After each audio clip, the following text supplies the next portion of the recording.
Sebelum melanjutkan, jangan lupa subscribe dulu, terima kasih. Bab 454, Sumpah Langit dan Bumi. Mendengar ini, penguasa neraka berdiri diam sejenak lalu berjalan ke belakang gunung. Apa yang telah dilakukannya tanpa bantuannya? Setelah mengenalnya begitu lama, dia seharusnya sudah tahu bahwa dia adalah orang yang ulet. Dia menangani masalah yang ada dengan kekuatannya sendiri dan memikulnya di pundaknya. Karena itu, tidak apa-apa baginya untuk berdiri mengawasi di sisinya.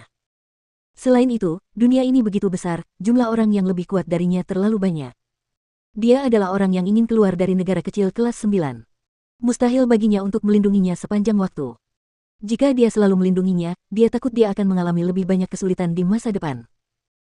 Dengan pikiran-pikiran ini yang berputar di benaknya, penguasa neraka mengerutkan bibir tipisnya dan matanya yang gelap berubah muram.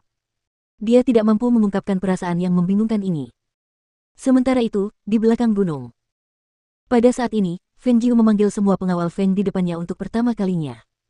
Itu juga pertama kalinya Feng Jiu melihat mereka muncul seperti ini di depannya. Melihat para pengawal di depannya, dan 8 pemimpin tim yang berdiri di depan masing-masing tim, dia berbicara dengan suara yang jelas dan dingin. Sejak aku mengambil alih pengawal Feng, ini adalah pertama kalinya aku mengumpulkan kalian semua di sini untuk berbincang. Setiap dari kalian di sini telah dilatih oleh keluarga Feng dan dipilih sebagai pengawal terbaik. Beberapa dari kalian telah mengikuti ayahku untuk membunuh ratusan musuh. Aku tidak pernah meragukan kesetiaan kalian, tapi... Ketika kerumunan pengawal Feng mendengar kata, tetapi, keluar dari mulutnya dan kemudian berhenti tanpa melanjutkan ucapannya, mereka tidak dapat menahan napas dan memfokuskan pandangan mereka pada tubuhnya. Apa yang akan dia katakan selanjutnya? Mereka tidak memiliki pemahaman yang mendalam tentang tuan baru ini. Bahkan bisa dikatakan bahwa satu-satunya kesan yang diberikannya kepada mereka adalah di depan gerbang kediaman Feng hari itu. Setelah Patriark Feng dan kepala keluarga Feng mengalami kemalangan, mereka bahkan mempertanyakan kekuatannya di dalam hati mereka. Namun, setelah pertikaian dengan Green Gallop Country, mereka tahu bahwa tuan mereka tidak selemah dan tidak kompeten seperti yang dikatakan dunia luar. Sebaliknya, dia dengan tegas membunuh perwira tinggi penguasa negara itu. Hal ini meninggalkan bekas yang dalam di benak mereka. Apakah mereka yang berani melakukan itu adalah orang yang lemah dan tidak kompeten? Oh, berhentilah bercanda. Jika dia benar-benar lemah dan tidak kompeten, kapten tim mereka tidak akan menghormatinya sebagai seorang master. Namun, sepertinya selain Luo Yu, kapten tim lain belum mengakuinya sebagai master. Mendengar hal itu, mereka semua menatap kapten di depan mereka dengan pandangan aneh.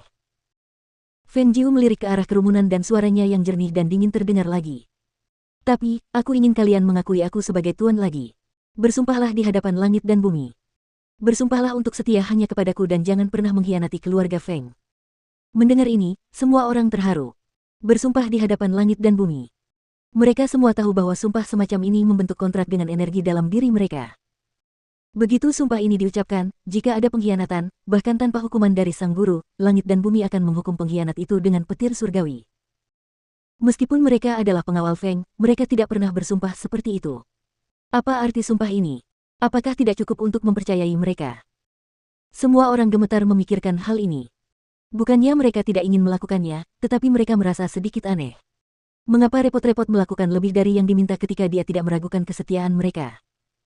Namun, tepat pada saat itu, 8 kapten tim di depan berlutut dengan satu lutut dan tangan mereka menunjuk ke langit. Suara mereka yang dalam dengan nada serius dan tegas terdengar.